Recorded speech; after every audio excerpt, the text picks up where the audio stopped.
এই ছেলেটির নাম রাজীব। রাজীব একটি রুম কেনে। রুমটি ছিল খুব ছোট, কোনো ফার্নিচার রাখার জায়গা ছিল না, তাই ডেকোরেশন করার প্রয়োজন পড়ে। একজন ইঞ্জিনিয়ার ডাকেন। ইঞ্জিনিয়ার এসে প্রথমে লোহার অ্যাঙ্গেল দিয়ে সুন্দর একটি খাট তৈরি করেন। খাটের উপর থেকে যাতে মেঝে না পড়ে যায় সে ব্যবস্থা করে দেন। খাটের পাশ দিয়ে শর্ট পাইট দিয়ে দেন। খাটের উপর কোমল বিছানা বিছিয়ে দেন। তারপরে ইঞ্জিনিয়ার সুন্দর একটি শোকেস তৈরি করেন। শোকেসের ভিতর বইপত্র রাখেন, পুতুল রাখেন।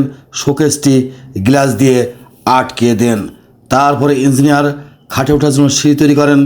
সিঁড়িতে ডয়ার তৈরি করেন। প্রত্যেকটি ডয়ারে প্রয়োজনীয় জিনিসপত্র রাখেন এবং তার ভিতরে ঢুকাইয়ে দেন। তারপরে ইঞ্জিনিয়ার সুন্দর একটি আলমারি তৈরি করেন। আলমারির ভিতরে লেপ জামাকাপড় রাখেন।